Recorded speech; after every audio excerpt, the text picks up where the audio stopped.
오늘 하나님께서 우리에게 주신 말씀은 시편 131편 1절에서 3절입니다. 제 성경으로는 구약 900페이지에 있습니다. 다 찾으신 줄 알고 제가 봉독하겠습니다. 여호와여, 내 마음이 교만하지 아니하고 내 눈이 오만하지 아니하오며 내가 큰 일과 감당하지 못할 놀라운 일을 하려고 힘쓰지 아니하나이다. 실로 내가 내 영혼으로 고요하고 평온하게 하기를 젖된 아이가 그의 어머니 품에 있음 같게 하였나니 내 영혼이 젖된 아이와 같도다. 이스라엘아, 지금부터 영원까지 여호와를 바랄지어다. 주님의 말씀입니다. 오늘 우리 장로님 기도에 많이 동감이 되고요. 특별히 오늘 이렇게 예배 드릴 수 있는 것이 매번 제가 되새기지만 어떨 때는 진짜 믿음으로 되새기기도 하고 어떤 때는 자연스럽게 이렇게 와닿기도 하는데요. 오늘 이렇게 예배 드릴 수 있는 것이 참 하나님의 기적이고 은혜다라는 생각이 듭니다. 여러분 뉴스 보셔서 아시겠지만 얼마 전에 비행 이 발음도 좀 어렵네요. 그 비행기 사고도 있었고 작은 사고가 또 유럽에도 있었고 비행기 사고 있었는데 한국에서 너무 큰 사고가 있어가지고 여러분 뉴스 보셔서 아시겠지만 전남부안 국제공항 여객기 참사로 인해서 181명 중에 2명 맨 꼬리 쪽에 탔던 그 승무원 둘 빼고는 다 죽게 되는 너무너무 가슴 아픈 그 사건이 있었습니다. 연말에 너무 마음이 시리고요. 같이 기도하면서 유가족들 위해서 같이 기도해야겠다는 생각이 듭니다. 그렇지 않아도 한국이 탄핵 전국으로 너무너무 차가운 겨울인데 또 일로 인해서 한국에 있는 동포들이 너무너무 차가운 겨울을 보내지 않을까라는 걱정에 마음이 시리기도 합니다. 또 어떻게 하면서 인기가 많았던 오징어 게임 2가 지난주에 나왔는데 처음에 나왔을 때는 사람들이 너무 사실적이라 현실적으로 어떤 진짜 이런 일이 있을까 싶을 정도로 충격적인 내용으로 다뤄서 인기가 많았는데 오징어 2, 게임 2 저도 시간이 돼서 가족과 이렇게 같이 보기도 했는데요. 그걸 보면서 느끼는 거는 참 노력을 했다. 여러 평가가 있는데 제가 평가하려고 그런 건 아니고요. 1편의 충격은 전혀 그런 일이 있을 것 같지 않은 현실 때문에 충격이 컸다면은 오징어 게임 2는요. 오징어 게임 2의 현실이나 영화 속의 현실이나 지금 한국의 현실이 별 차이가 안 느껴지는, 그리고 거기에 또 이 사건까지 있다 보니까 그 충격이 좀 덜하지 않나 그런 생각이 듭니다.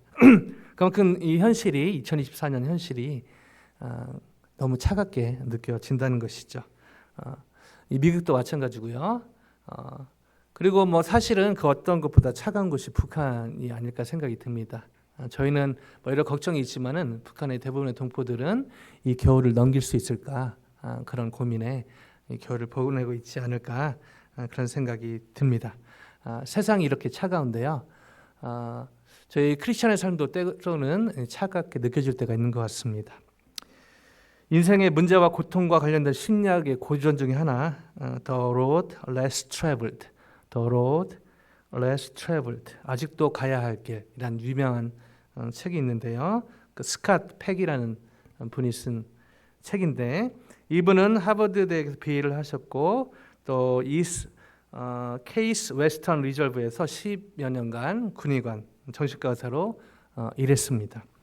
그리고 이 책이 또 베스트셀러로 팔리면서 또 유명한 작가로 또 유명한데요. 이분이 쓴 책 The Road Less Traveled, 아직도 가야 할 길, 이 책의 맨 뒷면에 보면요 이런 내용이 있습니다. 삶은 고해다. 또한 삶은 문제의 연속이다. 삶이 힘든 것은 문제를 직면하고 해결하는 과정이 고통스러워서다. 자, 이분은 백군들 잠깐 설명드리면 원래 불교 신자가 있는데요. 나중에 개종을 합니다. 크리스찬이 되죠. 그러면서 이 크리스찬으로서 사는 것도 참 쉽지 않다. 정신과 의사로서 그런 얘기를 하는데요.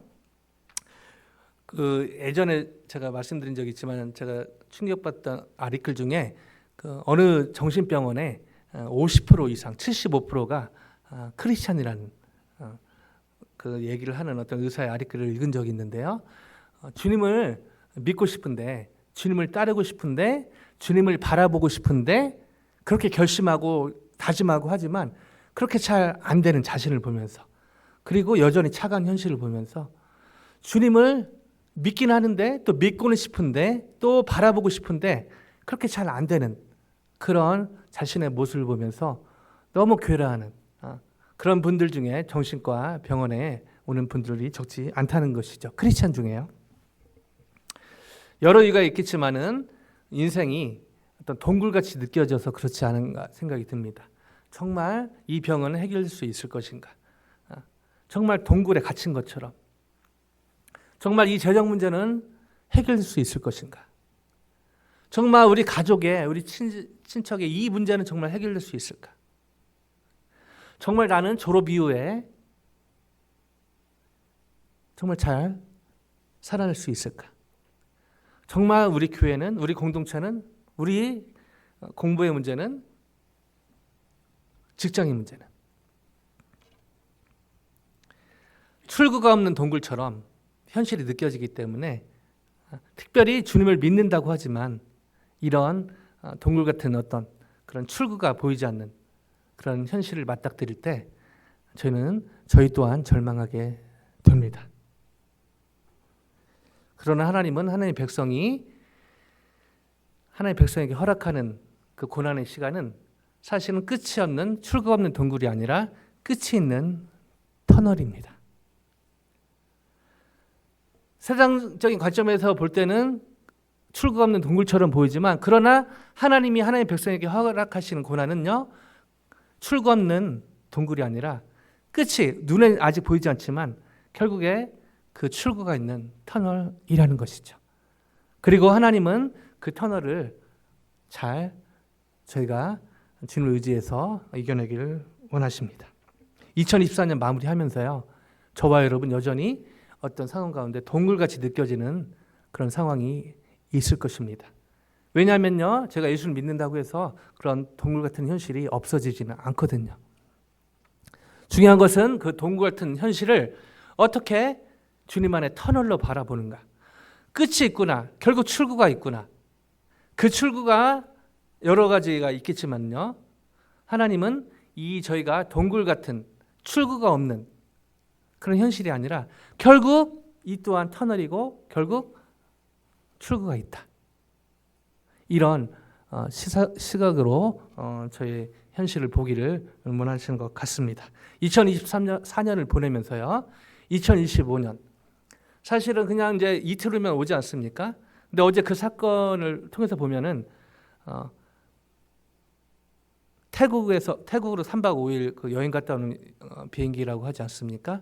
그 여행 갔다 온 사람들이 어느 누구가 예상했겠습니까? 이것이 마지막인 것을. 그런 사람들의 입장을 생각해 보면요, 정말 저에게는 2025년이 참 은혜고 과분하지 않나, 그런 생각을 해봅니다. 자, 2024년 이제 며칠 남지 않았는데요, 어떻게 하면 그냥 여전히 제가 동굴 속에 갇혀 있지 않고 이것이 주님이 허락하신 터널이구나, 그리고 반드시 출구는 있구나 라는 전환점을 하나님 갖기를 원하시는데, 실제로 이것이 어떻게 저희 것으로 연결이 될 수 있을까라는 질문을 가지고 오늘의 본문 안으로 어떻게 이렇게 놀라운 전환점, 이 문제는 지금 내가 처해 있는 상황은 동굴이 아니라 출구가 없는 동굴이 아니라 결국 출구가 있는, 시안이 있는 하나님이 허락하신 터널이라는 놀라운 전환점을 가질 수 있을까요? 자, 이 질문을 가지고 오늘의 본문 안으로 다 같이 들어가 보길 원하는데요, 오늘 본문이 짧기 때문에 같이 한번 천천히 다시 한번 저희 목소리로 읽어봅니다. 같이 읽겠습니다. 시작. 여호와여, 내 마음이 교만하지 아니하고 내 눈이 오만하지 아니하오며 내가 큰 일과 감당하지 못할 놀라운 일을 하려고 힘쓰지 아니하나이다. 실로 내가 내 영혼으로 고요하고 평온하게 하기를 젖된 아이가 그의 어머니 품에 있음 같게 하였나니 내 영혼이 젖된 아이와 같도다. 3절 같이 읽습니다. 이스라엘아, 지금부터 영원까지 여호와를 바랄지어다. 아멘. 자, 되게 짧은 구절, 이보다 더 짧은 시편도 있지만은 되게 짧은 구절인데요, 이 시편의 백그라운드를 알 필요가 있는데요, 제가 종종 말씀드리지만은 우리 성도들 이해를 돕기 위해서 시편을 읽을 때 원어로 보면요, 히브리어로 보면은 그 시작하는 1절이 2절로 되어 있습니다. 그 말은 1절이 따로 있다는 것이죠. 여러분 갖고 있는 성경 대부분이 있을 텐데요. 눈으로 보시면은 그래서 오늘 본문은 4절로 되어 있습니다. 그러면 제가 읽었던 1, 2, 3절은 2, 3, 4절이 되는 것이죠. 그죠? 1절은요, 여기 있는 제목으로 나와 있는데요. 제목을 보면요, 다윗의 시 곧 성전에 올라가는 노래라고 되어 있습니다. 다윗의 시 곧 성전에 올라가는 노래. 즉, 이 시편 131편은요, 언뜻 보면 다윗이 그냥 개인적으로 읊조린 그런 기도겠구나 싶은데 그렇지 않고요. 공동 예배, 오늘 같은 예배에서 다윗이 예배 인도자로 예배를 인도하는 예배 중에 공동 예배 중에 한 내용인 것을 이 제목을 통해서 알 수가 있습니다. 특별히 1, 2절은요. 그 예배 가운데 인도자의 어떤 대표 기도라고 볼 수 있습니다. 여호와여 하면서 회중 앞에서 다윗이 대표 기도, 우리 최장님 저희 대표해서 기도하시지 않습니까? 마찬가지로 예배 인도자가 회중을 대표해서 그 공동 예배로 예배 가운데 대표 기도하는 그런 내용이라고 볼 수 있는 것이죠. 자, 그리고 3절은 좀 이따 보겠지만은 되게 짧은 그러나 너무너무 무게가 있는 설교라고 볼 수가 있습니다. 정말 짧은데 너무너무 무게가 있는 설교라고 볼 수가 있는 것이죠. 자, 이런 내용에서 오늘 본문이 주어지는데요. 여러분 예배를 저희가 드리지 않습니까? 예배를 드리는 목적 여러 가지 있지만 여러분 다 동의하시듯이 저희가 하나님을 영화롭게 하기 위해서 하나님께 영광을 돌리기 위해서 예배를 드리는 것이죠. 아멘요? 그래서 또 이렇게 오지 않았습니까? 그러나 그 못지않게 동전의 양면처럼 중요한 예배의 목적이 있죠. 바로 예배를 통해서 하나님을 만나는 것입니다. 이 하나님과 만남이 없을 때 뭐가 되죠? 저희는 그냥 종교적인 행위를 하는 것입니다. 그냥 일주일 그냥 이렇게 또 종교적인 행위하면서 그냥 좀 찝찝한 거 없고 24년 뭐 돌아보니까 뭐 그런데 그냥 이렇게 예배 종교적인 행위로 하면요, 그냥 저희 안에 그냥 뭐 감정은 좋아질지 모르지만 온전한 예배라고 볼 수 없는 것이죠. 이 예배의 큰 목적 중에 하나, 하나님께 영광 돌리는 것, 못지않게 중요한 게 하나님을 만나는 것입니다. 만나는 방법 여러 가지죠. 성령을 통해서, 그죠? 제가 예수님을 통해서 하나님께 나가고요, 그죠?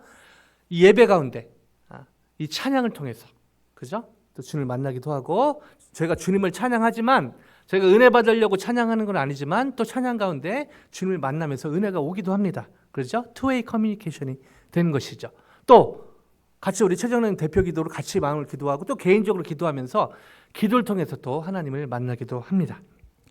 또 중요한 방법이 있죠. 바로 설교를 통해서 이 하나님의 말씀을 통해서 주님의 음성을 듣고 주님께 반응하는, 자, 그런 의미에서 오늘 이 3절의 말씀 가볼까요? 정말 성경에 나온 너무너무 짧은 설교인데요, 너무너무 임팩이 크죠. 한번 같이 읽어봅니다. 다시 한번요. 3절요. 시작. 이스라엘아, 크리스탈 성도님들 한 분 한 분 저를 포함해서 지금부터 영원까지 여호와를 바라보시기 바랍니다. 짧은 구절인데요, 너무 임팩이 있죠. 그죠? 이스라엘아, 지금부터 영원까지, 좀 잘 될 때, 좀 힘들 때, 그게 아니라 지금부터 영원까지. Israel, put your hope in the Lord both now and forevermore. 너무 짧지만요, 너무 임팩이 있는 그런 설교 내용이 아닐 수가 없습니다. 근데요, 이 대목에서 저도 짧게 하고 싶고요, 짧게 하려고 노력하지만, 그리고 이 대목에서 또 제가 주일에만 보는 분들이 있어서 일부러 좀 더 내용을 넣긴 하지만요, 정말 이렇게 짧고 굵게 임팩 있게 이스라엘아, 지금부터 영원까지 여호와를 바랄지어다. 자, 근데 이 대목에서 그 설교자 양심에 걸리는 부분이 있습니다. 제가 종종 말씀드리지만요, 이렇게 설교하기 쉬운데요, 이렇게 살기는 저부터 쉽지 않다는 것이죠. 저도 부단히도 여호와를 바라보려고 노력을 합니다. 진짜 기도하고요, 말씀 보고요, 또 성경을 더 깊이 보고 묵상하고 공부해서 꼭꼭 씹어서 성도님께 드리기 위해서 지금 히브리어부터 시작했는데 나중에 또 헬라어까지 다 신학기 때 했거든요. 근데 이거 계속 안 하니까 여기 까먹게 되더라고요. 언어가 그렇지 않습니까? 그래서 다시 한번 신학교 때보다 더 뭐 그때 성적 잘 받았는데 성적 잘 받은 거하고 상관없이 하도 안 하니까 멀어졌는데 다시 원어를 공부하면서 더 깊이 있게 하나님 말씀을 공부하면서 하나님을 만나는 놀라운 은혜가 있으면서 하나님이 그런 마음을 주셔서 히브리어부터 시작해서 헬라 하면서 어떤 단순히 지식 축적이 아니라 저 개인적으로 더 주님을 깊이 만나기 위해서 공부를 하고 있거든요. 자, 그런데요. 이스라엘아 지금부터 영원까지 여호와를 바랄지어다. 너무 짧은 설교고 정말 이렇게 임팩 있는 설교. 막 이걸 막 이스라엘아 이렇게 제가 목소리를 바꿀 수도 있고요. 막 젊은 목소리로 낼 수도 있는데요. 중요한 것은 어떤 방법을 써서든지 설교를 뭐 이렇게 간소화 또는 막 이렇게 막 가슴을 후벼 파는 그런 목소리로 할 수는 있지만 실제로 저 자신부터 여호와를 바라는 것, 부단히 노력하고 부단히 주님을 의지하고 하지만 실제로 이제부터 영까지 여호와를 바라보는 것, 계속적으로 여호와를 바라보는 것 생각보다 쉽지 않다는 것이죠. 제가 종종 우리 성도님들 지금 여러 사정을 못 나고 있는 우리 그 직장인 친구들 계속 연락하고 또 성도님들 가게 지나가다 방문하기도 하고 일부러 왜 하냐면요. 성도들 입장에서 한번 삶을 보려고 하는 것이죠. 우리 연준자매는 방학인데도 더 지금 바쁘고 우리 예은자매는 지금 방학인데 더 일하는 상황이고 또 앞으로 올해를 어떻게 될지 또 우리 아구 형제는 또 내년을 어떻게 될지 그 분들의 입장에서 우리 양수지 권사님은 이번 주 어떻게 보내셨는지 그 우리 성도님들 입장에서 한번 삶을 우리 김정수 집사님은 은퇴하시고 이후에 삶을 하루하루 어떻게 살고 계신지 성도님들의 삶을 제가 100%할 수는 없지만 그 입장에서 삶을 보면요 여호와를 바라는 것 뭐 한순간 어려울 때 할 수는 있겠지만 지금부터 영원까지 지속적으로 하나님을 바라보는 것 말처럼 쉽지 않다는 것이죠. 제가 여름 단기 선교할 때마다 감사하게 설교하러 오신 분 중에 제일 반응이 좋았던 분이 바로 여러분 그 박문환 목사님이라고 여러분 기억나실 텐데요. 정말 제가 너무너무 존경하고 정말 본받고 싶은 그냥 어떤 뭐 사역자로서 뿐 아니라 한 사람으로서. 근데 최근에 너무 안타까운 소식을 듣게 됩니다. 사모님이 오래전부터 치매 있으셔가지고 젊었을 때 하도 선교하고 다니면서 그 좋은 나쁜 일은 아니었죠. 근데 진짜 선교에 집중하다 보니까 가족을 잘 못 챙기셨다고 합니다. 그 와중에 사모님이요 치매에 걸리시게 된 것이죠. 완전 심한 건 아니지만 근데 누구의 도움 없이는 사실은 어디 갈 수 없는. 그래서 이 목사님께서 평생 선교에 헌신한 것처럼 이제는 내가 아내에게 헌신해야겠다. 한 영혼에게 헌신하는. 사실 계속 그렇게 돌아다니는 분이기 때문에 집에서 사모님을 케어하는 것 쉽지 않았다고 합니다. 그러나 이것이 지금 하나님께서 주신 사명으로 생각하고 정말 그 예전의 미안함과 이런 걸 모아서 이분이 가는 곳마다 옆에 아들이 여기 있고요. 딸이 LA 있어서 LA 갈 때 또 한국에 또 항상 동행했는데 최근에 한국에서 비행기 타기 직전에 병원에 들렸는데 암 중에 제일 고치기 힘들다는 췌장암에 걸렸다는 소식을 전해왔습니다. 근데 제가 작년 여름에 한국에서 뵀거든요. 너무 살이 빠지셔갖고 뭔가 문제가 있지 않나 병원 좀 가보시라고 했는데 그때 뭐 좀 이따 가보겠다고 했는데 저는 사모님 케어하시다가 이렇게 살이 빠지셨는데 살이 다이어트하고는 다르게 너무 마르셨어요.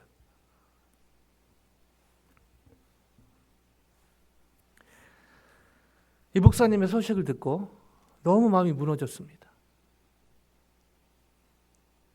하나님한테 원망한 건 아니지만요. 하나님 하나님 좀 치료해 주시면 안 돼요? 사모님을 위해서라도, 아니 자식들을 위해서도, 아니 그냥 그 목사님을 위해서라도, 저희 교회 한 번 더 모시고 싶은데 뭐 이런 거 차치하더라도 그냥 그 목사님 살아오신, 정말 제가 옆에서 봐도 사람이 완벽할 수는 없죠. 누구보다 정말 주님을 바라보려고 또 바라보면서 살아왔던 분인데 어떻게 이렇게 말년이, 사모님은 치매, 목사님은 췌장암, 말기에.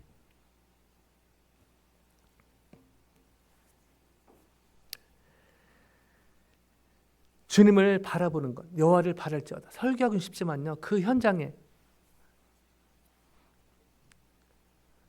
아들과 딸 입장에서 엄마 아빠를 보면서, 아들은 또 EM 패스터고요, 딸은 또 캘리포니아에서 신앙생활 잘하고 있는데 그 아들 딸 입장에서 주님 바라보는 게 얼마나 쉽지 않겠습니까?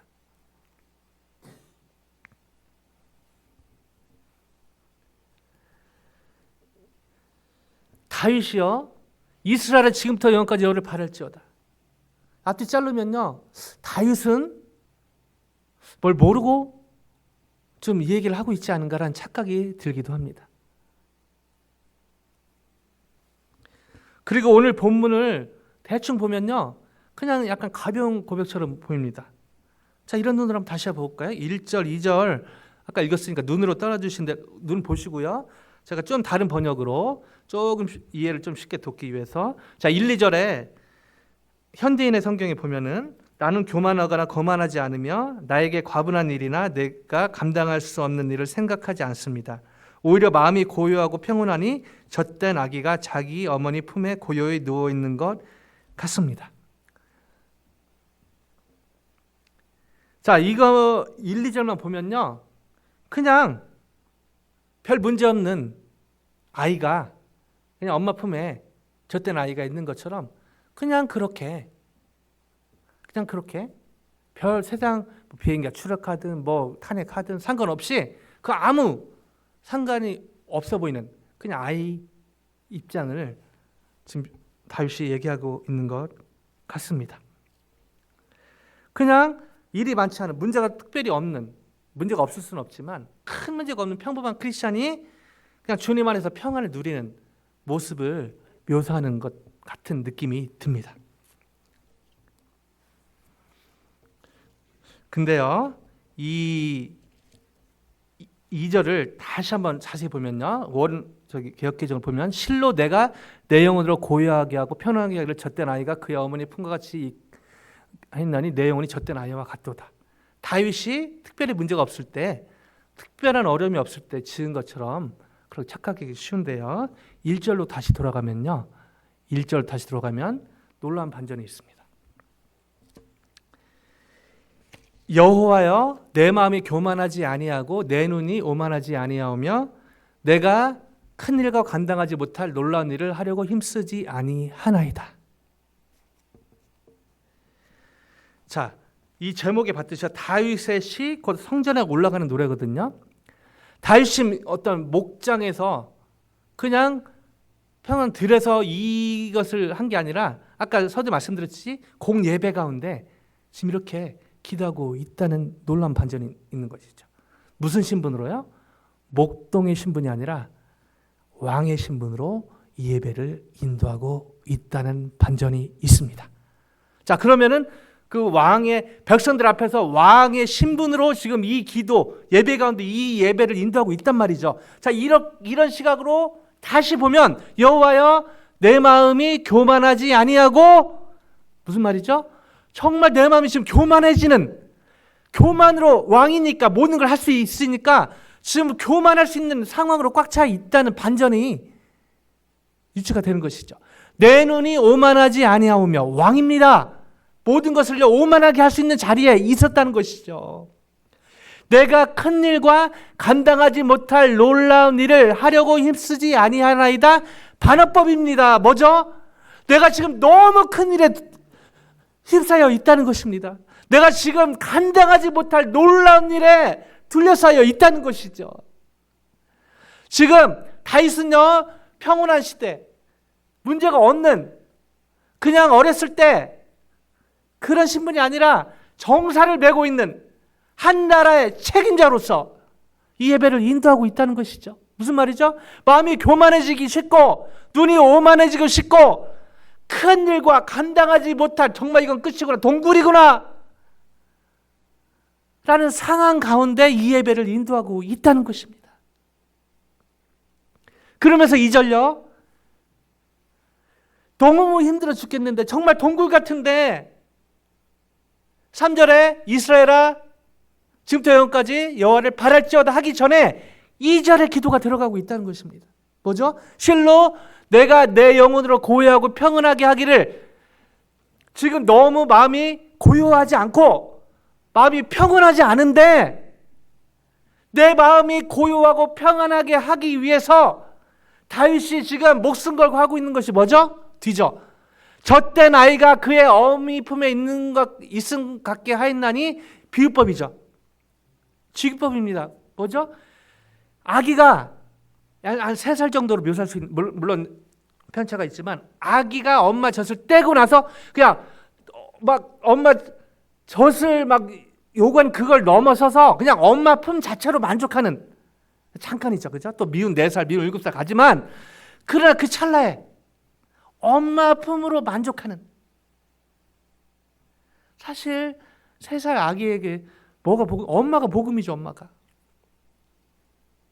다윗은요, 마음이 고요하지 않고 평온하지 않고 너무 크고 너무 놀라운, 부정적으로 마음이 교만해지고 마음이 오만해지는 그런 상황 가운데 지금 본능적으로 이 기도를 드리고 있다는 것이죠.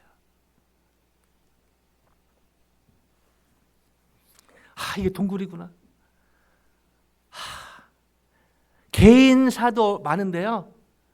제가 옛날에 LA 있을 때 제 캠퍼스 2개 하고 뭐 스틴터도 하고 막 너무 바빴는데 그 디렉터 책상에 가니까요, 결제할 게 40개가 넘더라고요. 와. 근데요, 한 나라의 왕은 어떻겠습니까?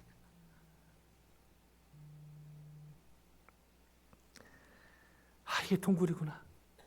출구가 없구나. 이제 끝인가? 바로 이때 다윗은요, 젖된 아이가 어미 품에 있음 같이 내 영혼이 젖된 아이와 같도다. 무슨 말이죠? 하나님 한 분만으로 만족하는데 모든 집중을 하고 있다는 것이죠. 너무 할 일이 많고 너무 다릴 일도 많고 너무 문제가 많은데 그 가운데 지금 공예배 가운데 왕인 다윗이요, 젖된 아이처럼 엄마 품에 만족하고 있는 그 아이처럼 하나님 한 분만으로 만족하는, 거기에 지금 집중하고 목숨을 걸고 있다는 것입니다. 그러면서 그 기도를 바탕으로 3절 가봅니다. 읽어볼까요? 시작. 이스라엘아 지금부터 영원까지 여호와를 바랄지어다. 이 기도를 바탕으로 이 설교를 하고 있다는 것이죠. 자기 자신에게 하고요, 자기 자신을 포함한 백성들에게 하고 있는 것입니다.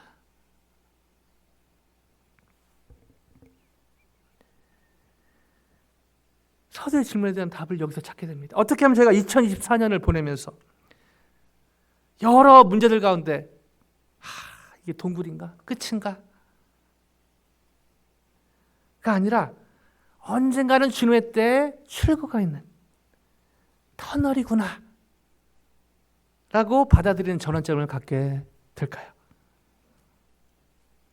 오늘 본문을 통해서 배울 수 있는 왕의 신분으로 예배를 인도하는, 너무너무 편안한 상황이 아닌 너무너무 힘든 상황 가운데 목숨 걸고 하나님 한 분만으로 만족하는데 집중하는 다윗을 통해서 저는 그 답을 찾게 됩니다. 뭐죠? 어떤 상황 가운데서도 하나님 한 분만으로 만족하는데 우선순위, 최우선순위를 두는 삶을 살 때 저희는 여전히 차갑게 느껴지는 병이나 재정이나 관계나 가정, 캠퍼스, 직장, 교회, 어떤 공동체, 어떤 상황 가운데서도 이것이 출구가 없는 동굴이 아니라 출구가 있는 터널이구나라고 생각을 전환을 갖는 놀라운 전환점을 갖게 될 것입니다.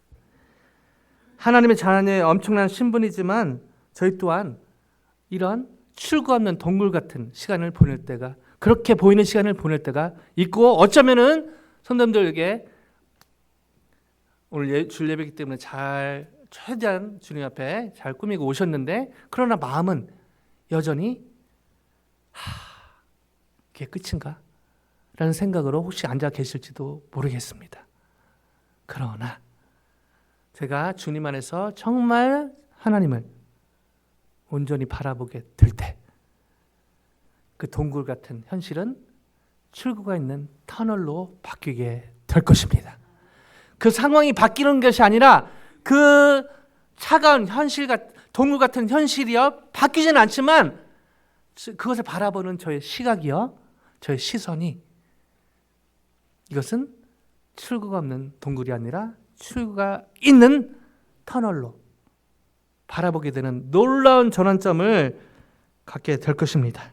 이처럼 어떤 상황 가운데서도 하나님 한 분만으로 만족하는 일에 최우선 순위를 두는 삶을 살 때 하나님이 정말 기뻐하시고, 누차 말씀드리지만 상황은 바뀌지는 않지만 저에게 차갑게 느껴지는 동굴 같은 현실이요, 언제가 차갑지만 그러나 이게 끝이 아니다.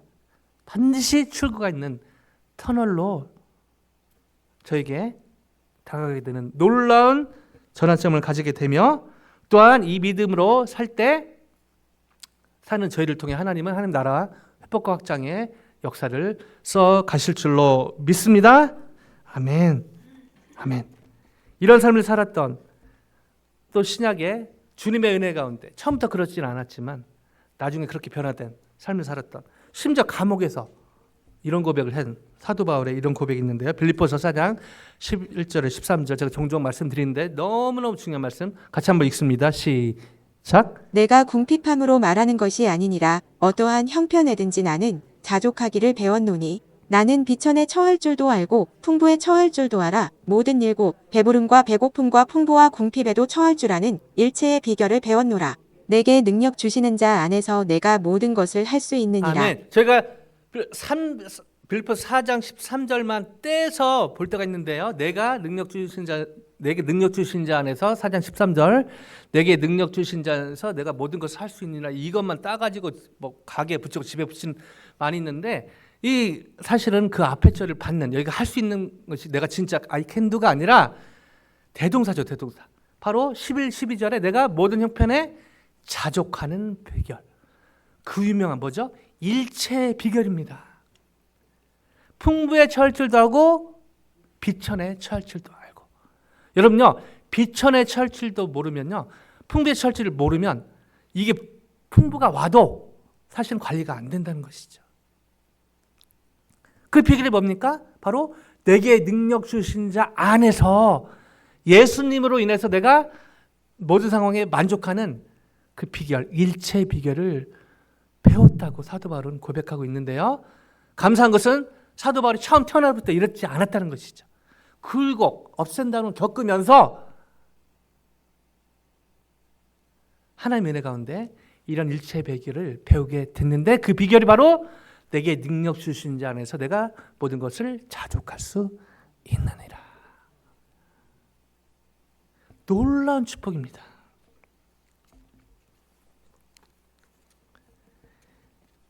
이 반대편에 솔로몬의 고백도 있는데요. 전도서 1장 2절에 같이 읽어보실까요? 시작.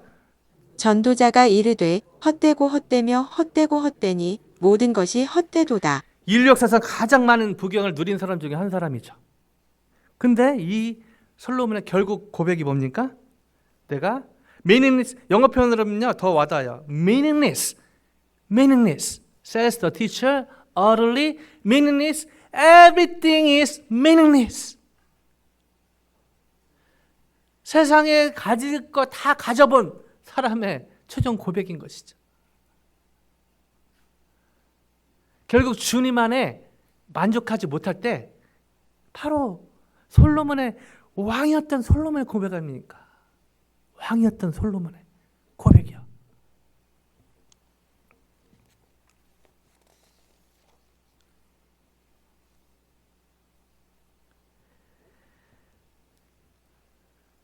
이제 오래됐지만 한참 한국에 예전에 지선아 사랑에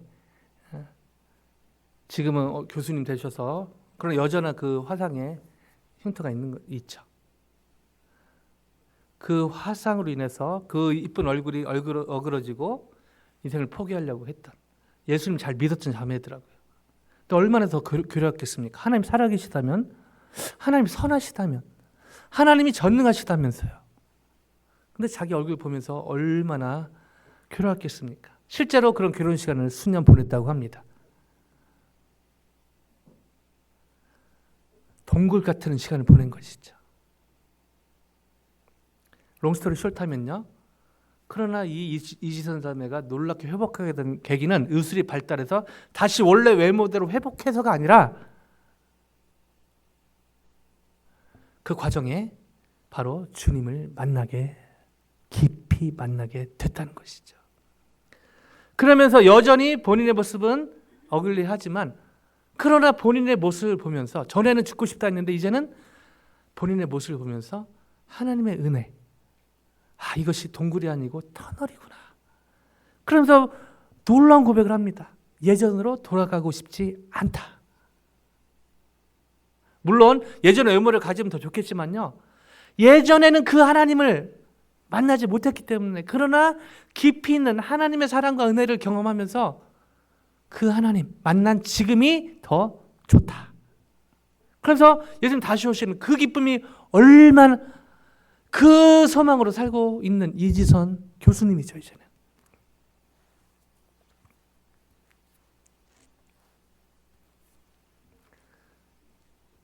말씀을 마무리하기 원하는데요. 아까 그 박문환 목사님 하도 제가 마음이 무거워서 기도하면서 카톡을 드렸는데요. 카톡이 답이 왔습니다. 너무 기도하면서 걱정하면서 정말 힘내시라고 또 못 쓰겠더라고요. 그냥 기도하고 있습니다. 이제 목사님의 카톡을 보내셨어요. 모든 일을 주관하시는 분, 우리를 지금까지 인도해 오신 분을 신뢰하며 평강을 유지하고 있어요. 이게 말이 됩니까?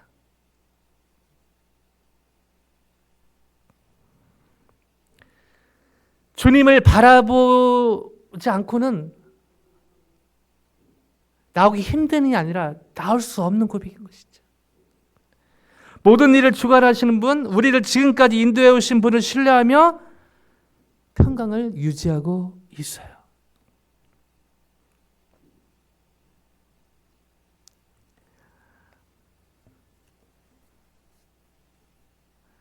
예수님이 제가 마태복음에서 보면서 병자 고치시고 프리칭하시고 여러 가지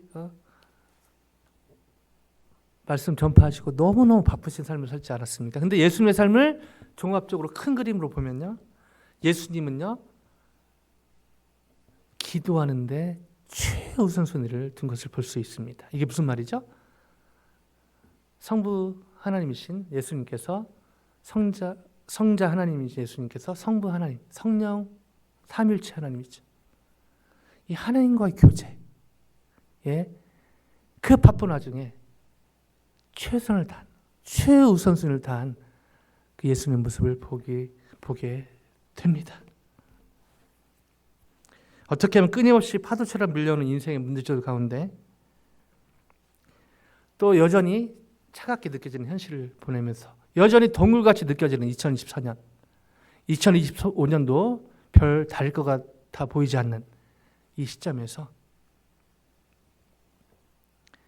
하나님의 은혜 가운데 어떤 상황 가운데서도 하나님 한 분만으로 만족하는 일에 최우선순위를 두는 삶으로 이것을 동굴로 여기지 않고 언젠가는 빠져나갈 수 있는 터널을 여기는 놀라운 전환점을 가지고 승리하는 2024년 연말 또 2025년 새해 맞이하시기를 주님의 이름으로 간절히 축원드립니다.